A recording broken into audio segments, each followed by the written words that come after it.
college, myself in cross country and track in college, and Jimmy in wrestling. We're both junior college All-Americans. And we know that, most of the time, whether it's wrestling or running, the Power Four schools and even more niche within the Four schools are the ones that get most of the shine and the notoriety and the media. And we know, traveling the country, living in different parts of the country, Colorado specifically, that there's a lot of great programs and a lot of great coaches out there and a lot of great athletes that are doing a lot of great things that aren't in those Power Four demographics. And so we've decided with our show is to highlight those coaches and programs so that we can create conversations that we wish we would have heard when we were going through the recruiting process way back when, just to know about some of these great schools, because we're firm believers that if you're a dedicated student athlete and maybe you haven't hit your peak in high school, maybe you think you're a Division I athlete, but you're not really a Division I athlete, we can find a great institution for you where you can continue your athletic career and have a lot of success, even though it doesn't have that Division I or Power Four moniker with it. So that's what we're doing. That's why we have you on. As I mentioned, we spent some time in Colorado, so we are very familiar with the RMAC conference. One of the conferences that we do follow, whether it's cross country, track and field, or wrestling. We've had quite a few RMAC coaches on, so we're honored to chat with you, learn a little bit more about yourself, your background, the program, and obviously the university as well. Sure. Yeah, and I've listened to a couple of podcasts with some coaches from the RMAC, and good friend of mine, Chris Bradford, who's now at Cal Poly Pomona. So I'm a little bit familiar, Cool. and I appreciate being on. Yeah. Yeah, we appreciate you listening. It's always an honor when the coaches dive into our catalog and check out some episodes, maybe listen to some of their old friends or new friends or coaching rivalries on the show. So we're honored to hear that, and we do really appreciate you checking that out. And so hopefully we'll maybe you've had some interviews in the past. We always like to say that we get a different interview out of all the coaches that we coach or that we talk with. And also we are New Jersey natives. So our goal is to get New Jersey athletes, be it in wrestling or cross country and track and field, to all the coaches that we have conversations with, because New Jersey is a very rich history of cross country, track and field, and wrestling. So there's a lot of bodies there and they need places to go. Well, I have to tell you, I grew up on the mean streets of Keensburg, New Jersey. No Let's way. go. No way. I didn't grow up there. I lived in Keensburg. Probably, I think I was in the 5th and 6th grade, and lived right right next to the marina. Spent a lot of time too late at night on the boardwalk for an 11 or 12-year-old, and had a lot of pizza and yeah. So I went to school there in Keensburg for a couple of years, and went to Middletown Middle School for another year. Okay. So yeah, a little bit of connection to New Jersey. Yeah, well, that's right in our neck of the woods. Jimmy and I are from Ocean County, which is the county just below Monmouth County. And so we were in the Shore Conference, so we were very familiar with schools like Keensburg and Keyport and the Middletown ship schools and all that sorts of stuff. I used to coach at Red Bank Regional High School in Monmouth County as well, and some of the kids in those areas go to Red Bank Regional as well. So it's fun. One of the things we like to do is we make the world a little bit smaller over here, as we say, as we get older. We have all these different connections, and it's playing the game of 6 degrees of separation from the Airey Bros. Yeah. Well, and I it's nothing to do with track and field, but across, but I'm a big food guy, and if you give me a list of the top 10 things, the best things I ever ate, I can still remember my friend's dad making soft shell blue crab in a cast iron pan and slapping it between a couple slices of white bread, and it's just amazing. Heck yeah. Were those soft shells, did you catch them yourself? Yep. You would catch them right there off the pier. Yeah. And yep, absolutely. Awesome. We'll get a little bit more into that as we get rolling here. Let me give you an intro here, and we'll get rocking and rolling. Well, that's all right. It's fun to make those connections. All right, ladies and gentlemen, we are in it. You know what we do over here? We're here, you're there, and you're now rocking with the best. We appreciate you tuning into another episode of Airey Bros Radio. We're going live with New Mexico Highlands University head cross country and track and field coach, Bob DeVries. Before we get rolling, you all know the drill. Make sure you hammer that like button and are subscribed on YouTube. Drop us a comment. Every view, review, and share helps us grow and give back to the sports we love. As always, this episode is fueled by Black Sheep Endurance for all your ultra marathon and nutrition coaching needs. And let's not forget, we are a value for value show. So if you're getting any value out of anything we're doing over here and you do feel so inclined, please give us a little value back. Click on that link, buy us a coffee. Jimmy and I would be greatly appreciated. On to tonight's guest. As I mentioned, Coach Bob DeVries is joining us from New Mexico Highlands University. He's been with the program for 32 years. He's had multiple RMAC Coach of the Year honors, as well as top 10 NCAA finishes in cross country and in track and field. And he's one of the most respected program builders in Division II. Without further ado, it is an honor and a pleasure to have you joining us this evening. We do greatly appreciate your time. Coach DeVries, welcome to the show. Yeah, thank you. One correction, I'm 35 years now. 35. I'm sorry, I didn't mean to Sorry, short you those Rich. 3 years. That's Probably our website hasn't been updated in a little while, so I need to update my bio. okay. So, Coach, with that, I'll ask you this one thing, and then we'll give you the floor. Would that make you the most tenured coach in the RMAC right now? Or just Damon? By quite a bit. Yeah. A bit. Damon Martin Sure. came in, and Adams came in a little bit after me. Yeah. But yeah. And now if after Damon, it drops off considerably in Sure. terms of tenure. But yes, definitely. That's awesome. Coach, anywhere you would like to share your socials, be it yours directly or the programs, anywhere we can send recruits, anywhere you want people to find you, have questions about you, the university, the program, the floor is yours. Yeah, just, we have, I don't run it. I'm terrible with social media, but we have NMHU Athletics on, it's just NMHU Athletics, all small, on Instagram. We do have a Twitter X account. I'll be honest, I don't ever look at it, but people tell me it's on there. But most of the stuff is probably on Instagram is where we post a lot of our stuff.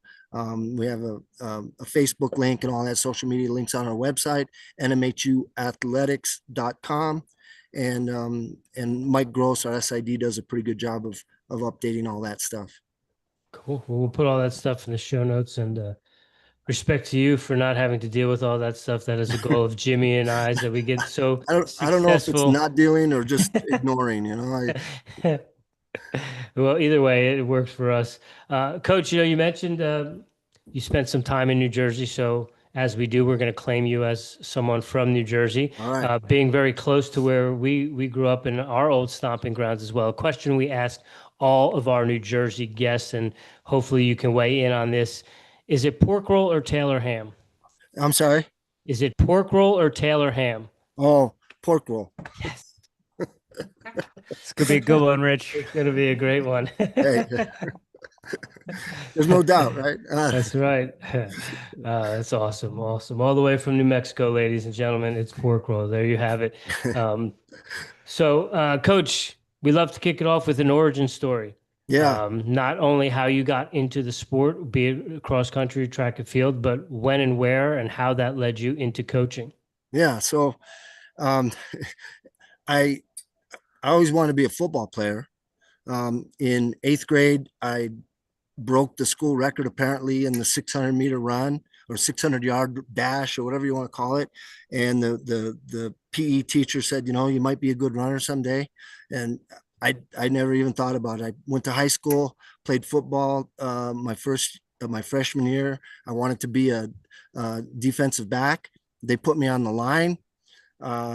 My dad was a big football fan and wanted me to play football. And so I played football. But when they made me a guard, and then I realized, I'm probably not going to be the size to be a guard. I started thinking of other things, and I said, well, I did okay at the 600-yard dash or the 600-yard run last year, and I'm going to go out for track. And I went out for track, and I had a little bit of a knack for it and was a good, decent 800 runner, and just started saying, I think in order to be better, I should probably not play football anymore. and run cross country. And we had a outstanding cross country coach, guy by the name of Mike Broderick. As a matter of fact, my son's middle name is Broderick. And I went out for cross country, and I did okay. I did okay. And just from there, I just fell in love with distance running. And I have to tell you, I really started coaching in high school. My track coaches were football coaches, were the football coaches, as probably many of us out there have experienced. They had no clue about distance. The daily thing was go run 3 miles in the woods and come back and do some sit-ups.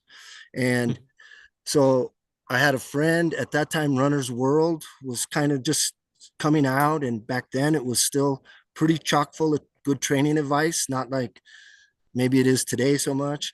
But, and I had a friend who would send me copies of it. And I thought, wow, we're not doing any of this stuff. And so I went to this is by my junior year now. And I went to the head coach one day and I said, I've been reading this stuff and there's a lot of different stuff we could do to maybe get better.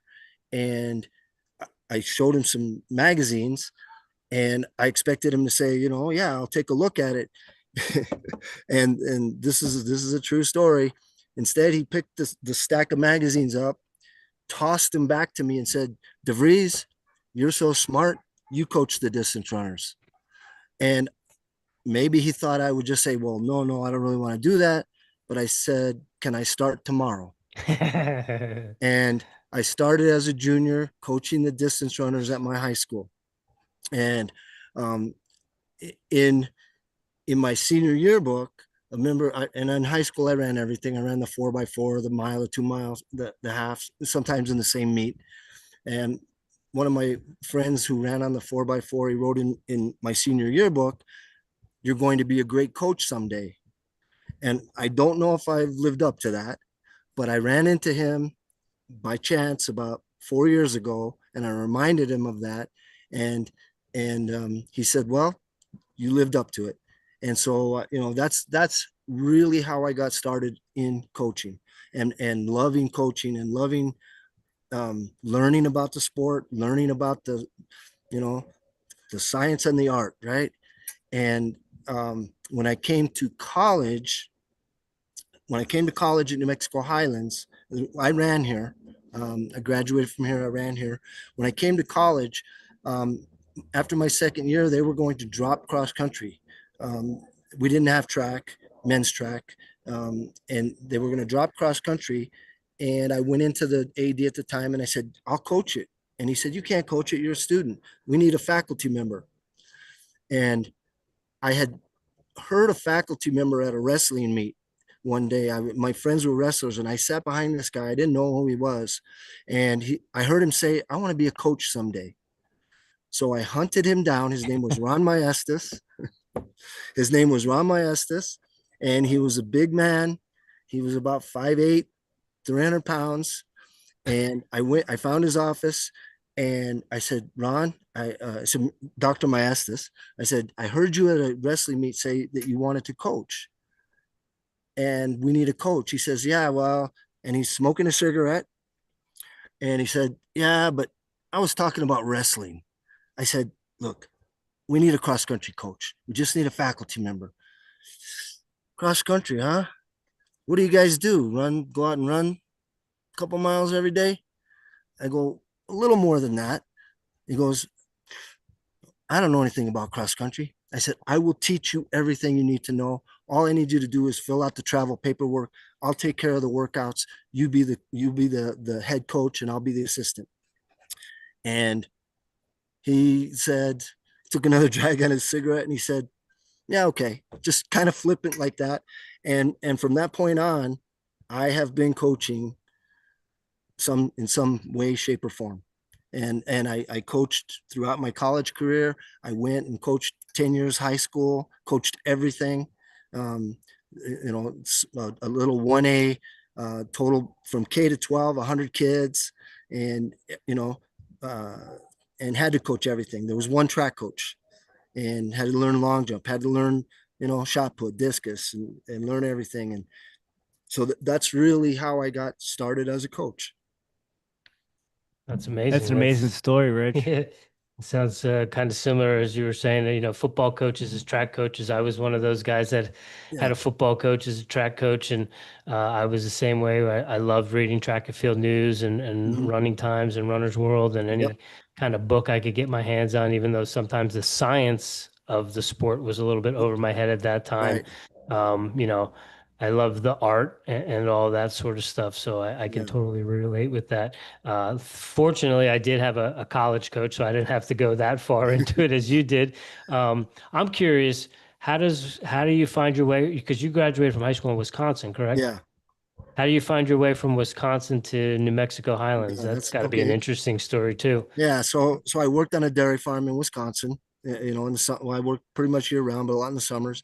And um, when my senior year, the dairy farm I worked for and two other dairy farms consolidated, and they moved lock, stock, and barrel to the desert of Arizona, outside Marana. I think it's a PGA golf course now, but they made this huge dairy farm in Arizona. And I had been recruited by a couple of schools in Wisconsin, St. Lawrence and St. Norbert's, and I really didn't want to stay in Wisconsin. I wanted to get out. And um, when the dairy moved, the day after I graduated high school, um, one of the sons that owned of the family that owned the dairy was taking a load of cows out west, and I told my parents I'm going with him. And I went out there and I worked on that dairy, and I worked at, and I thought I was going to run at the University of Arizona. All right. But a quick story. I was in really good shape, and the friend, one of the friends who owned the dairy, he was an 800 runner, and they had these open track meets, Wednesday night track meets in Tucson.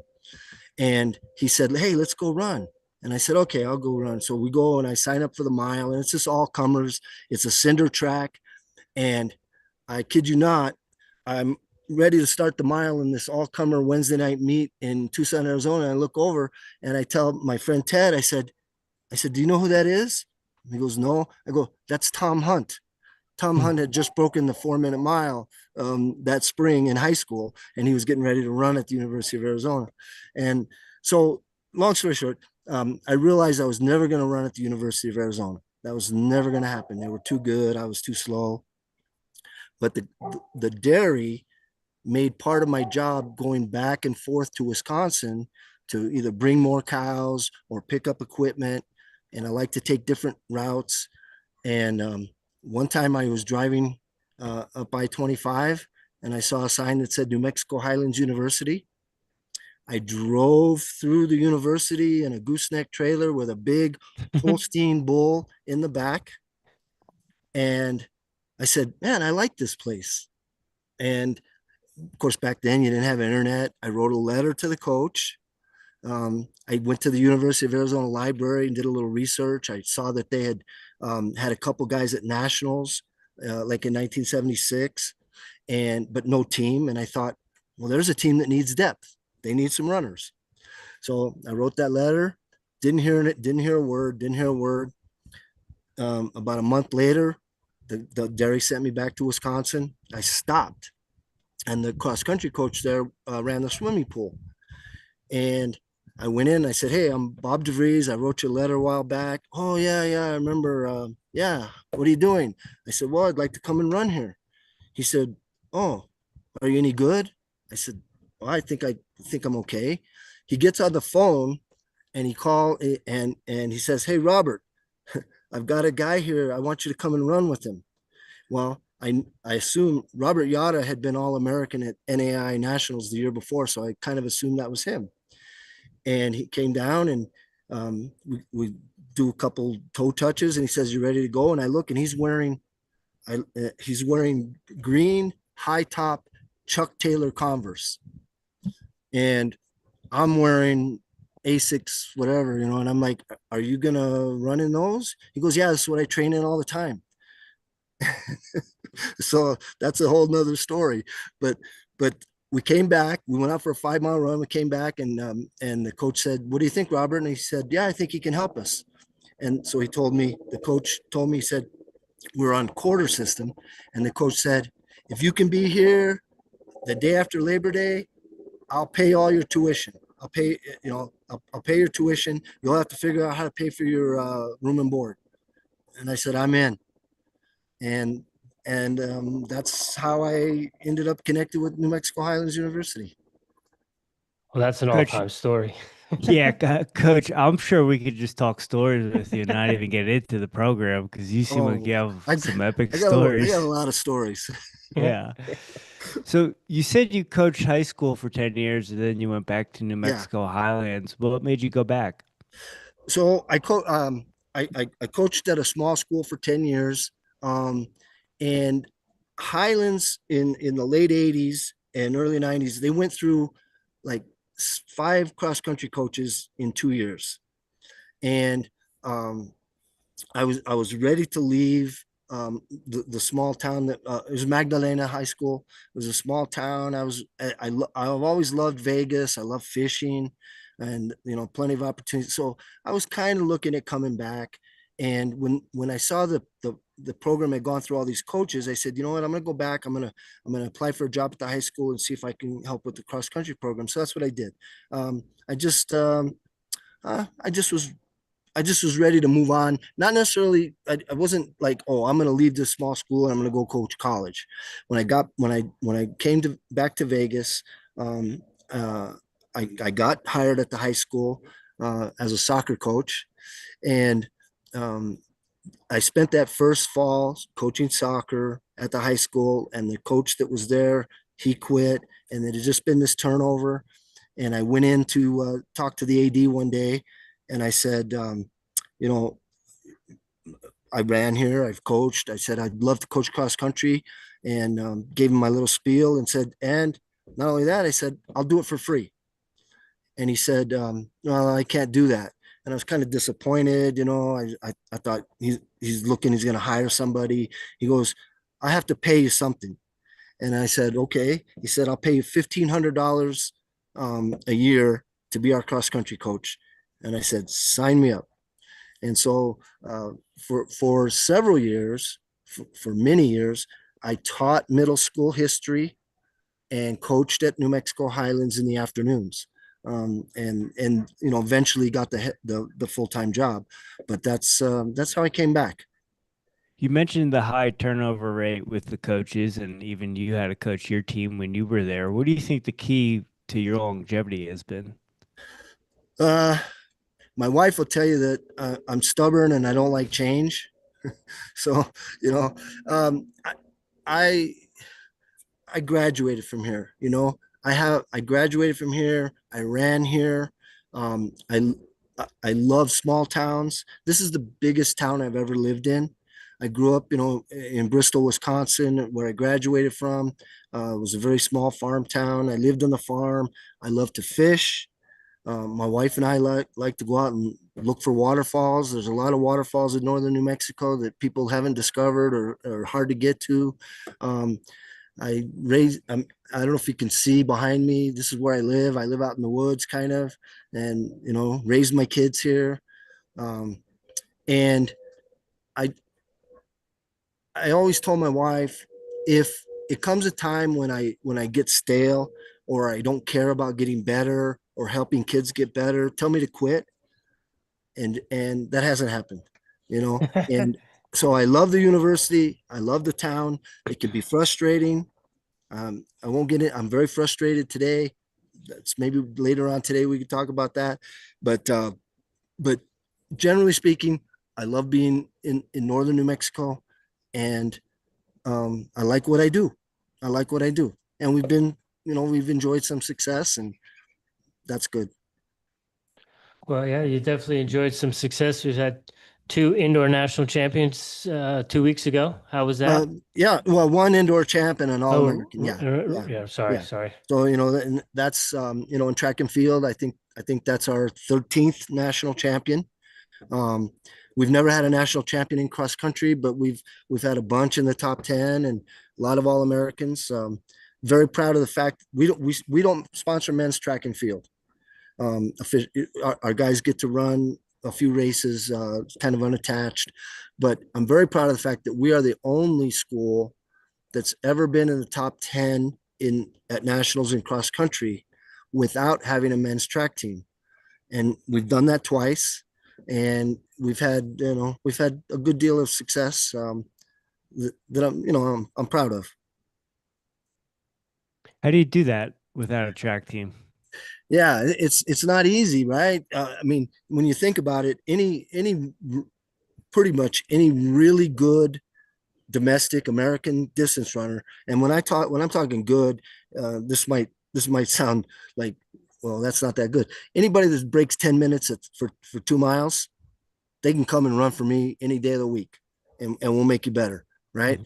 But anybody that breaks 10 minutes in the mile thinks they're going to run 13 something in the 5K or something in college, and they want to go to a school where they can run track, or they think they're going to be a 4-minute miler, and they want track. And it's really difficult to attract good domestic kids. So we've had some success with international kids, but we've done it both ways.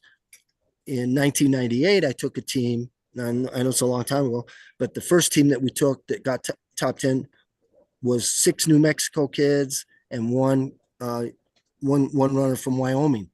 And then in 2007, we were top 10. That team was 4 Kenyans, a guy from Burundi, and 2 New Mexico guys. So I've done it both ways, right? But the thing about is I have to find, and when it comes to the men's program, I have to find people who love cross country and tolerate track and field, and who buy into. I always tell them I need guys I can go to battle with, and I feel like cross country. And if you've been, the RMAC, it's tough, man. It's a battle. Okay. And so I try to sell them on that concept of we are going to go to battle. We're going to be brothers in arms, and you got to love the grind. If you don't, this isn't the place to come.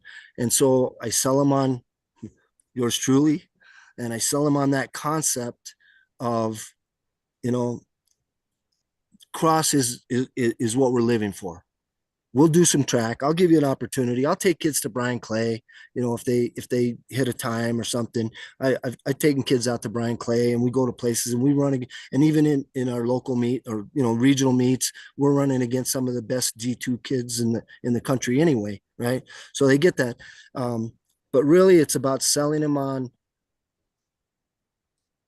We get people faster, and we embrace cross, we embrace cross, and it's not easy. I don't ever have more than 10 people on my men's team. I can't get that many in the van when we go out to the mountains for training. So I kind of get limited there, but it's tough to get more than 10 kids that don't want to become the next sub 4-minute miler, You think I always liked running track more than I liked running cross country. Yeah. Okay. Well, I should say I like the training for cross country, but I always found that I had more success on the track because of the rhythmic aspect to it, Right. where I could never adjust to the run and gun kind of mass start, not killing myself to get to the front, but then Yeah. also having that. Do you find that there are more kids or less kids now that enjoy cross country or gravitate towards cross country? Because I'm at the high school level down Yeah. here in South Carolina. We don't have a track team either. But when I try to get the kids to like, hey, we're going to go to a track meet to get some races, they're like, oh, I don't want to run in circles. Mm-hmm. So do you find that that's the same, or is it increased, decreased?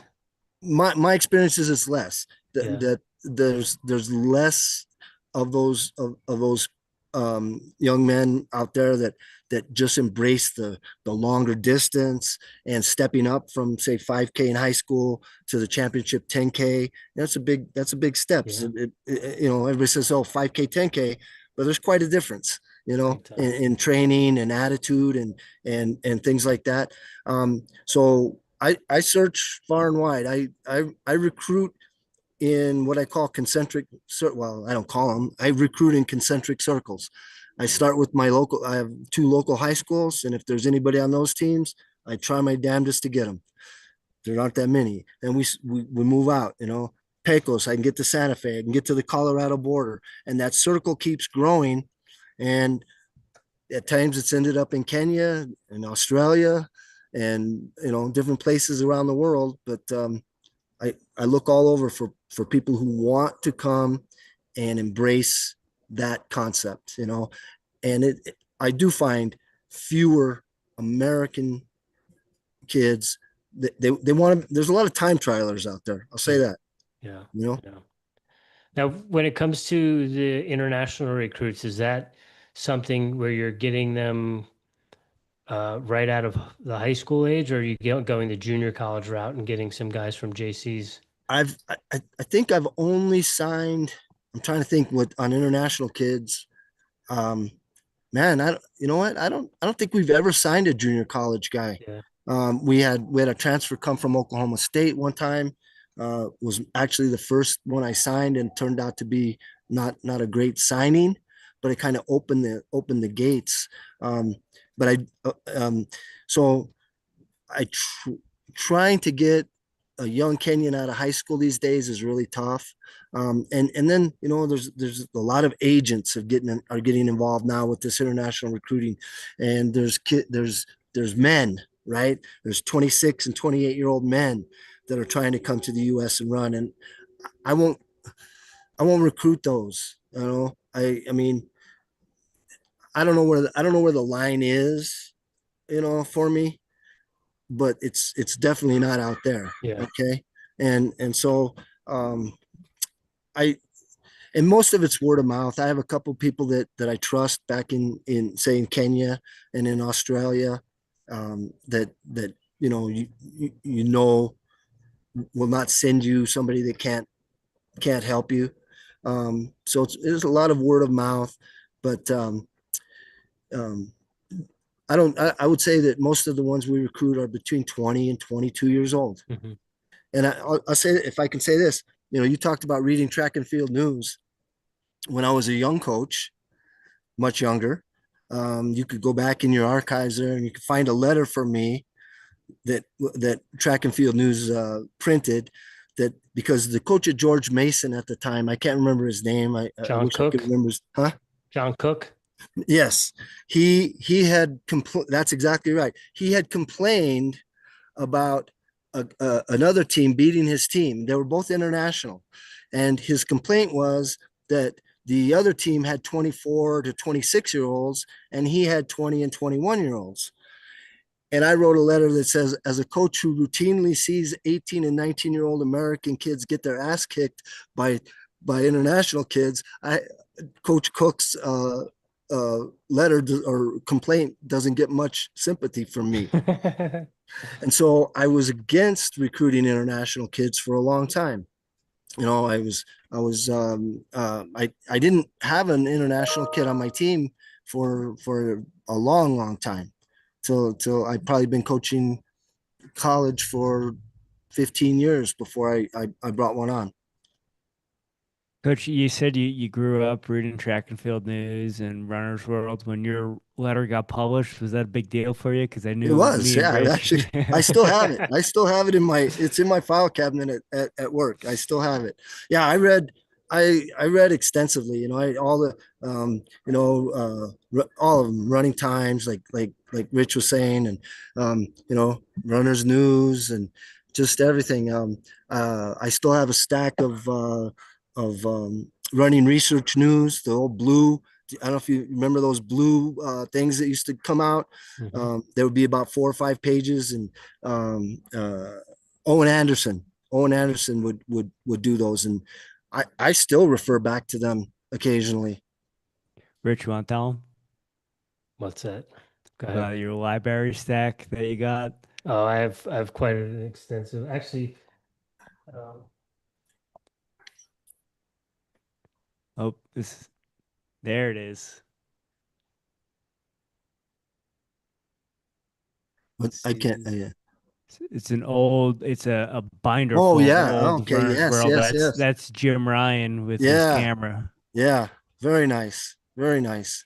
So I'm Yep. not proud of this, coach, but when I was in college, Allegedly. there was there in the athletic department, there was kind of like a library in the athletic department. They had Yeah. old Runner's World and Track and Field News that were bound, and that binder may or may not have come from Come that from there. institution. Awesome. Awesome. But that was in 1996 and is now 2026, and I still have it. And you So still, oh, that's I might have saved it from getting thrown out at some point. right. Right.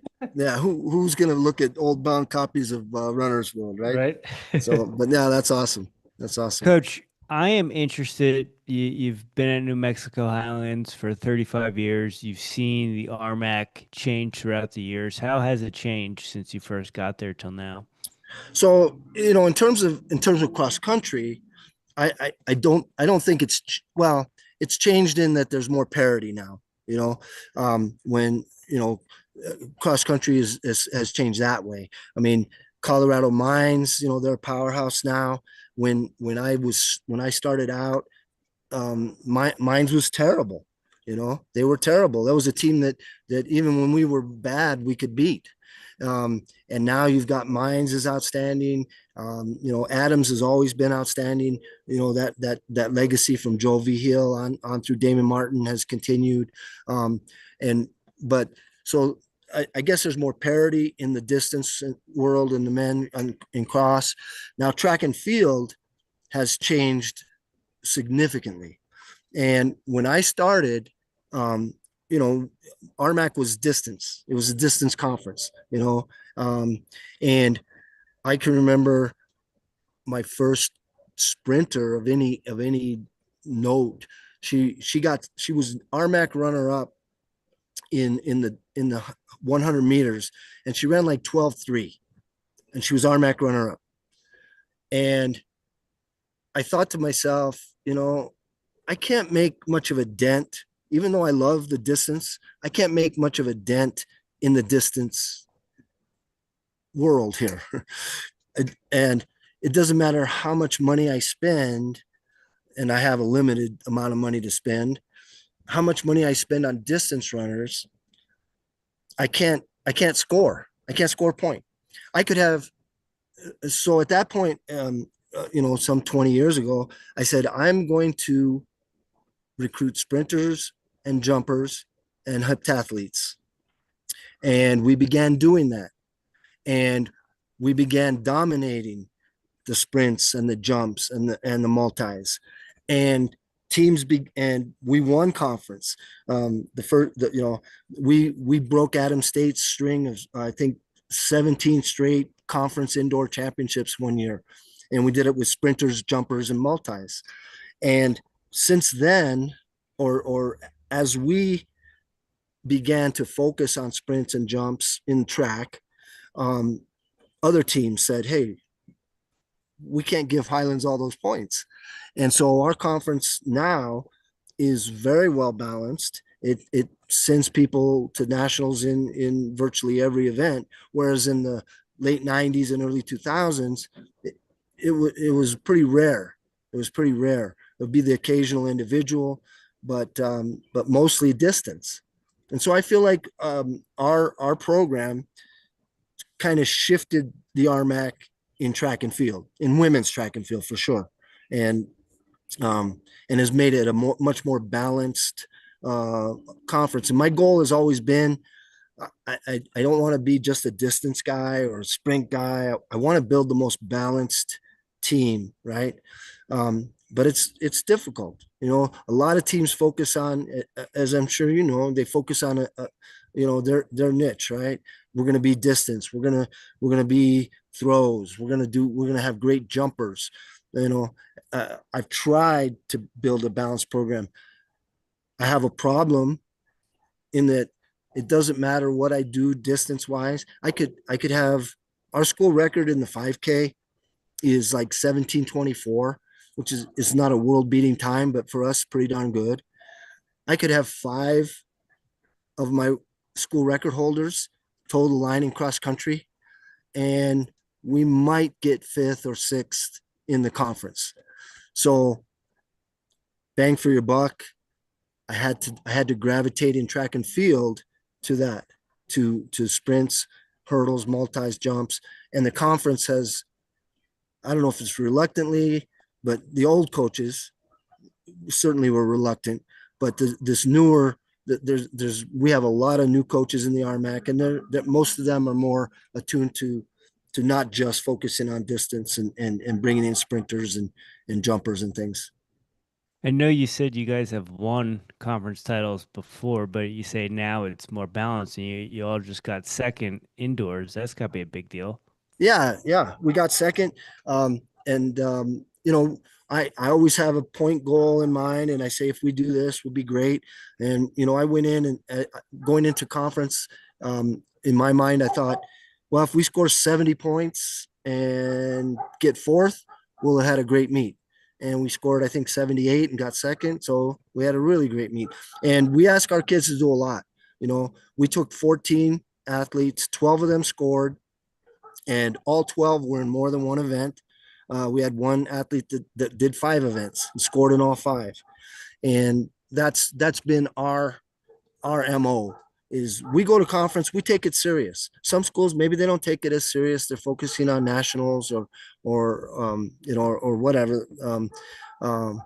But we take conference seriously, and our goal is always to get people to nationals, but we want to perform well at conference. And, we've won the conference championship, I think 4 times. We're second this year. And we look, we're looking forward to outdoor and maybe doing better. We'll try to take 15 to outdoor. Well, you talk about the balance of the RMAC, how it shifted from very distance oriented to now it's a very well-rounded conference. I saw a stat. There was, on the men's side, 47 All-Americans from the RMAC, and there was 52 women from the RMAC that were All-Americans. So, Yep. That says a lot about the conference in and of itself, that it's very well-rounded and balanced. And, you mentioned your traditionals of Adams and Western, and then those kind of coaching trees that have trickled down. I believe the coach from Mines is a Western guy. Coach Morris is doing a great job at Pueblo. Just a lot of great schools in the RMAC. So when you're competing at the top of the heap of the RMAC, that you're probably going to be pretty competitive on a national scene as well. Yeah, it really is. And I'm glad you mentioned Coach Morris, one of my good friends in track and field. Congratulations to them. They grabbed a trophy at nationals, and Matt, if you're a middle distance runner or a middle distance coach out there, and you want to send your 800 kids somewhere, send them to Matt Morris at CSU Pueblo, because he gets them going. He does a great job, and all throughout the conference, we've got good coaches. We've got, it's a very well coached conference. It really is. And, and I'm always proud to be a part of it. It's always a battle. We don't all agree on everything. I'll invite you to our summer meeting sometime, but it's a really outstanding conference with a lot of good coaches. Yeah, a lot of good coaches and a lot of great locations. As I mentioned, Jimmy and I spent quite a few years in Colorado, so we're very familiar with Mines and Adams and Western, but also Pueblo and Colorado Springs. What's it like in Las Vegas, New Mexico? Okay, so Las Vegas is a small town. Yeah. I'm a history teacher, so I say it's historic. Young people tend to say it's just old. But there's like 900 buildings that are on the National Register of Historic Places. But it's a small town. We do sit at elevation where our campus sits right at 6,400 feet. Nice. We can easily get out to 8,000 feet. We jump in a van, and in less than 30 minutes, we're on a dirt road that goes for miles from 7,000 to 8,000 feet. It's a really nice area to train endurance athletes, distance athletes. But it's also, if you're used to having a mall, you got to drive an hour. If you're used to having your choice of 5 or 6 different movies to see on a Friday night, There's one movie theater that seats about 40 people. It does show fairly current movies, but there's one. Um, Restaurants, you got your choice of about 20 really good northern New Mexican restaurants. Um, there's a couple. We got a good barbecue place and this and that, but it really is a good place for kids to come and focus on an education and and and running and getting better. Getting better at both. And that's and like Jimmy asked before, what do you sell? That's really what I sell is what do you want out of your college experience? And we're not Harvard of the West, or the Harvard of the Rockies, but we have a lot of good academic programs, and we have some programs that are very unique, our forestry program and things like this that attract kids. And so you come here, you get a good education, you don't go in debt, and I guarantee you, I'll make you faster. So, Coach, from mentioned academics is, we always love to know, there's so many unique majors out there that we never knew about, talking to coaches that kids can get. Is there anything unique to Highlands that kids should know about? yeah, Is there anything? I don't think that we have anything that's particularly unique to our university, but we do have program like our forestry program, for example, is really an outstanding program, and it's a perfect place. We're surrounded by the forest. Although we had a huge wildfire here a few years back that devastated a lot of it. We have a just an amazing media arts program that every time I go into that building, I'm just blown away by the projects that the students have done and the equipment, the state-of-the-art equipment that's there. We have an outstanding pre-med program, and the reason our pre-med program is outstanding, we have a really state-of-the-art biology labs and chemistry labs that a lot of people don't know about. But because the program is so small, you get a lot of personal attention. And if the professors here know like that you want to be a doctor or a dentist or a vet, they take you under their wing and they guide you from very early on.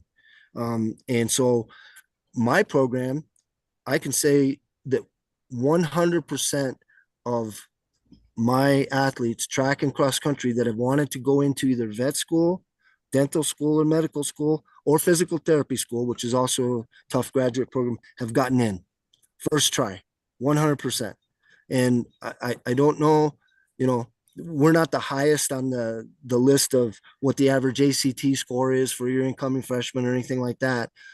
But distance runners, track athletes are usually pretty good students. Mm-hmm. And when you come here and you apply yourself, I guarantee you, you're going to get a good education. And if you want to be a doctor, you're going to get into med school.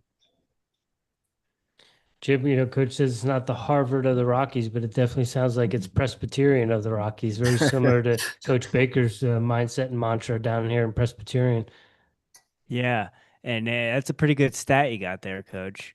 I don't know many coaches that have stats like that with kids getting into PG programs. Yeah, I mean, and they're not great numbers. It's not 100 kids, but there's probably, I guess, maybe I'd say I've got 6 doctors, one research doctor. I've got at least 4 physical therapists. The only large animal vet, Navajo, on the Navajo reservation, graduated from here, ran for me, and went on to Colorado State. Her daughter, Allie Upshaw, was a stud at Northern Arizona and later transferred to UNM. Did really well at nationals. And I tried to recruit Allie, but she wasn't coming here. So, Coach, what's outdoor looking like? Who do we need to keep an eye out on? Any big meets we need to keep an eye on? So we just opened outdoor this last weekend, and we took the national lead in both the hurdles, 100 hurdles and 60. The 200. 2 different athletes. Our national champion ran a 13:02. and which is like the sixth best performance in the history of D2. That's Patrice Clark. So we're expecting good things there. Ashley Barrett ran almost 23 flat in the 2. We've got a couple good 400 runners kind of in reserve. Last year, we became the first Division II school to run under 44 seconds for the 4x1. And we did that in the prelims, and then we had a little bobble in the finals, and 3 teams broke 44, and we were the 3rd team. But so we're hoping to replicate that success on the 4x1. We've got an outstanding long jumper. I finally got another good multi and javelin thrower. So we're really well balanced. Our distance group is really young. I tell them all that we're probably not going to score at conference, but we're going to get better. We're going to get faster, and you're going to get better because you're going to race these people that are going to nationals, And I think it was Rich, he mentioned about how many All-Americans. I say all the time in cross, if you make all conference in the RMAC, you got a damn good chance of being All-American. Yeah, no doubt. Because, we take our all conference is top 21, and All-Americans coaches go back to 40. And the RMAC takes a lot of those spots, and then it carries on to outdoor track. But we're looking forward to outdoor track. We don't have an indoor facility, so we don't ever practice indoors. We do have a little rectangle above our basketball court, but it's pretty hard on the hips. Yeah. And so, but we were lucky this year. There wasn't any. Our weather here was ridiculously warm. I miss the snow. Yeah, it's been quite an interesting year in the Rockies in terms of weather. It really has. It was 93 degrees in Pueblo on Saturday at the track meet. Oh, wow. Yeah. Where is RMAC at this year? It's back at Pueblo. Back at Pueblo. It's a really nice facility. Yeah, it's beautiful. They've hosted nationals several times, and we're very familiar with that track, with the town, and so it makes all that easier, the logistics of it, and feeling comfortable in the surroundings. Are nationals there again this year, or where? No, nationals are in beautiful Emporia, Kansas. Oh, okay. Emporia, Kansas. If you plan on going to nationals and you don't have a room, take your tent, because there are no rooms in Emporia. That's funny. I know teams are staying an hour away. Wow. That's crazy. Who's the host school there? Yeah, it's Emporia State. Emporia State, yeah. Okay. Emporia State. A good friend of mine, Seth Mischke's been the coach there about 3 years, doing a great job. He came out of the RMAC. He used to be at Black Hills, and then he went to Shadron for a little bit, and then got the job at Emporia, and he's doing really well, really bringing that program along. Jim, put him on the list. He's on the list. I got him. So, Rich, you have anything else for Coach before we get in the Final Four? I mean, we could talk stories all night, but I want to be respectful. It looks like it's a beautiful day in that backdrop, so we want to get him back to we probably got to make some recruiting phone calls. Oh, I'm don't remind me. I've been trying to connect with this girl from Finland for 3 days, and whatever, it's just been frustrating. She's probably sleeping right now, no? Yeah, it's about 8-hour difference. Yeah. I have a funny story since you brought up Finland. As I mentioned, I'm a high school physical education teacher. I coach cross country, and we have international students that come in the beginning of the year. And a young man came into the school, and you said good morning to him. He said good morning back. I said, "Oh, that's an interesting accent. Are you from Germany?" He said, "No, I'm from Finland." And I said, Sisu. And he said, "How do you know about Sisu?" I said, "Well, I know some things. I know about the Flying Finns, Paavo Nurmi and Lasse Viren," and he got all excited.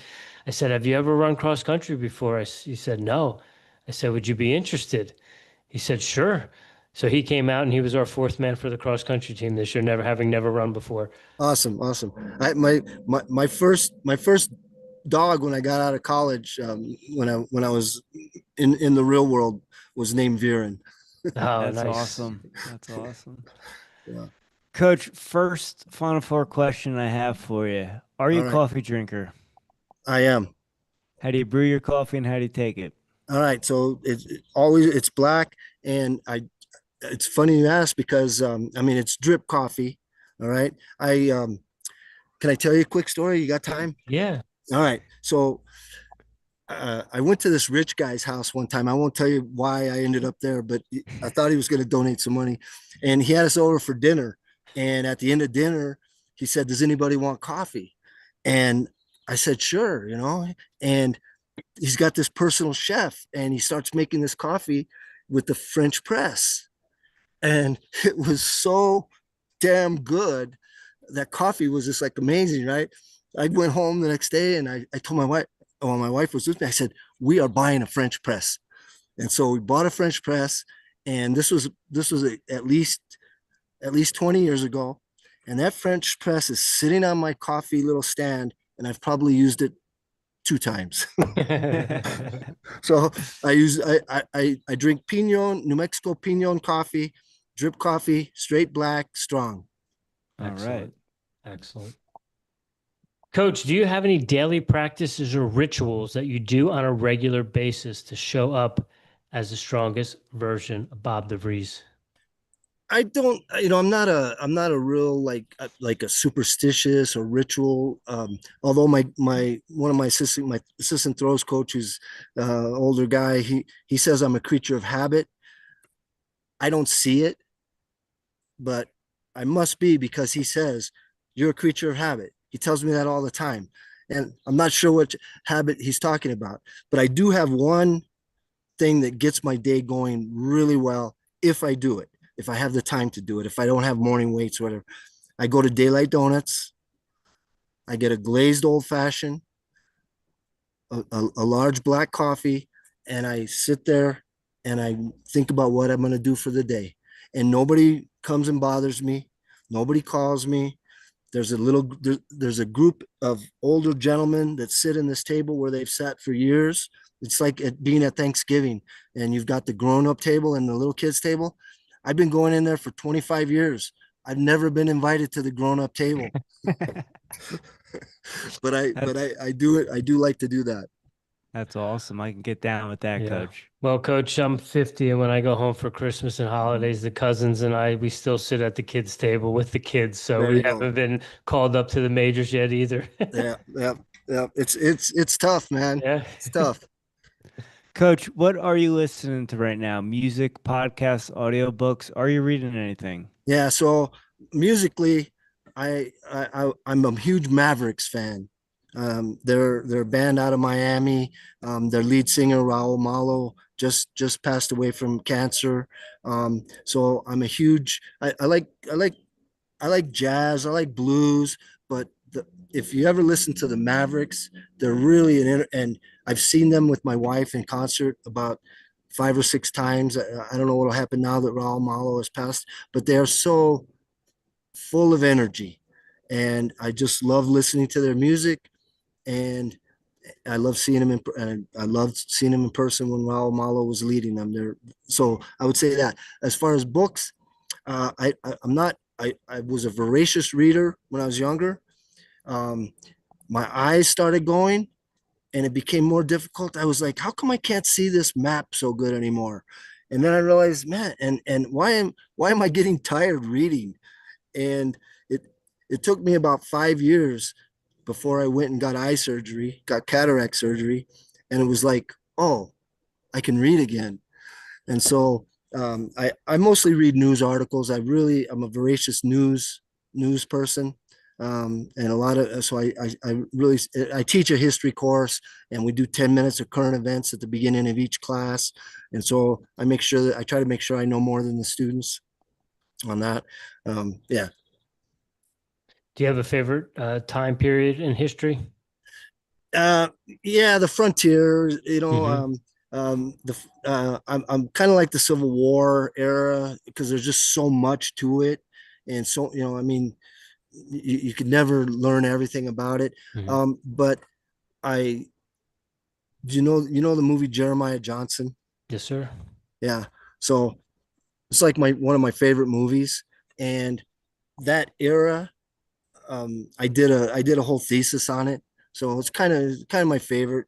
Kids nowadays, they look at me like, I know I'm really old because I start giving I give references now in class, and these students have never heard of anything I've ever watched. Yeah, I So, hear you. but yeah, Yeah, it was funny. I took about almost 15 years off of teaching and then got back into it in the first year in 2020, fall of 2022. I was back in the classroom and I was team teaching with a young lady. And, we had September 11th. And I said to her, wow, it really dawned on me this morning as I was getting ready. I was like, these kids weren't even alive right. for 9/11. And she looked at me with a straight face and she said, well, I wasn't either. I said, wow. Yeah, But it's a different, a kid, I've been teaching for a long time, and I kids are different. They're different now, the social media and all that stuff. We don't need to get into that, but no, that's a podcast for another that's a time. whole other podcast for a couple of teachers. Yeah. Coach, last one we got for you to close out. It's a lighthearted one. We got kicked off here talking about some different food items. Maybe it's a beverage, maybe it's a hobby. You mentioned fishing. Do you have a guilty pleasure? Um, yeah, I would say you mentioned two of them, fishing and food. I love to fish. I love stream fishing, small streams, and that's one of the reasons I like Vegas, because there's plenty of small streams around that I can get to. There's one that I can walk out the back door of my office and I could be fishing in 5 minutes if I wanted to, and so I like that. But also, I would say my guilty pleasure is barbecue restaurants. Okay, I spend a lot of time on the road looking for outstanding barbecue. I do have over 3 million views of my reviews of barbecue restaurants that I've done over the years. I've been to about 150 establishments around the country, and so I would say barbecue definitely. Okay. What's your go-to when you get barbecue? You doing ribs? You doing I, brisket? ribs and brisket. Yeah. I'm not a big pulled pork guy. Yeah. But if there's a menu item that's different, I always get it. And I always ask, hey, what's your best thing? Mhm. When I go in. But to grade a barbecue restaurant, to rate a barbecue restaurant, it's brisket and ribs. That's Okay. that's what I do it on. Okay. What are your go-to sides? Um, everybody's a little bit different. I like to see what their beans taste like. Potato salad, because there's so many different versions of potato salad, but I'm not stuck on them. If a place has cornbread, I'm definitely getting the cornbread. Uh, you know, and and I would love to come to South Carolina and visit some of the places in South Carolina. I've never been in South Carolina for barbecue, although I've been to Rodney Scott in Nashville, but I'd love to go like to the original and some of the other great places in South Carolina. Well, Coach, you come down here to Greenville, I'll take you to an establishment called Lewis Barbecue, Oh, and they have some brisket that will knock your socks off. and I love Carolina sauce. You know, Carolina Gold. yeah, Yeah. yeah. All So there's right. some different, there's those different sauces out there that regional Mm-hmm. stuff, Mm-hmm. but yeah, that's definitely a guilty pleasure. Okay. All right. We'll get down with that. You do a little banana pudding? No, absolutely, Yeah. Heck yeah. absolutely. Heck yeah. Coach, you said you had 3 million views on your barbecue reviews. Yeah. Are you a sleeper YouTuber? You got a YouTube No, channel? no, it's all just like Google reviews and that sort of stuff. And All right. and my wife has been after me for years to figure out a way to monetize it, and she says that I could probably do a good job with it. But I'm kind of busy, All Yeah. right. you know. Is barbecue like on your watch list when you go to different meets, or Oh, and if you're absolutely. going to like It, repeat locations, like do you have a yes. spot in Pueblo that you're hitting Yep. when you go there? Absolutely. Absolutely. And it's funny, over the years, coaches, if they're in a city, not I don't just do barbecue, although that's my specialty, but over the years, coaches will ask me, they'll text me, hey, I'm in Indianapolis, where should I eat? Or hey, I'm in, wherever, where should I go eat? And usually I have a spot. Yeah. So yeah. Okay, so Coach, I think I got an idea on how you can monetize what you're doing, All right. specifically geared towards coaches who are traveling and on the road. That's your niche market, is the traveling coaches, traveling gourmet, barbecue, pizza, whatever So it is. I think that's yeah, where you're at.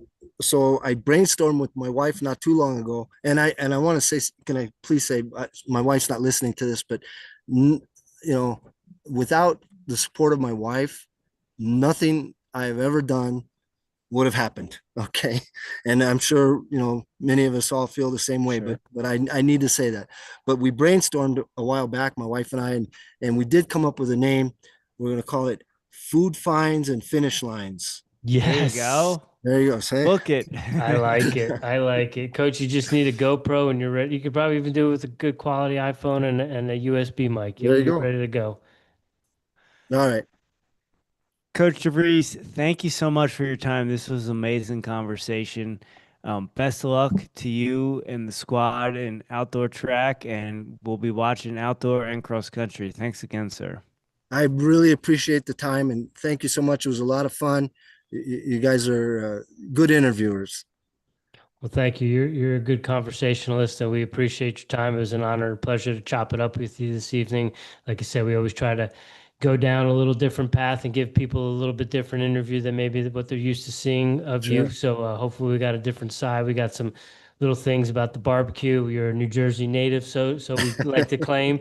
You weighed in on the pork roll Taylor ham debate. What more could an Airey Bros fan ask for, right, There Jim? you go. Yeah, he nailed it. He checked off all the boxes, Rick. Hey, man, the mean streets of Keensburg, baby. Heck yeah. Let's go. Heck yeah.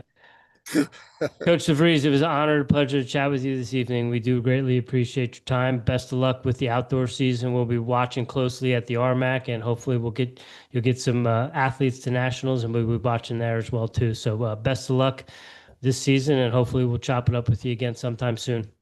Thank you very much. Have a good night. Absolutely. All right, ladies and gentlemen, that's Coach Bob DeVries. Make sure you go check out all that they have going on at New Mexico Highlands University. Give them a little love on socials. Let them know the Airey Bros sent you. That is it for us this week. We do hope you have a great rest of your week. Enjoy your weekend. We'll be back next week. We're going to be lacing up the boots, and we're going to be stepping back on the wrestling mat to chop it up with some wrestling coaches. So we will see you next week. Enjoy your weekend. Much love from the Airey Bros.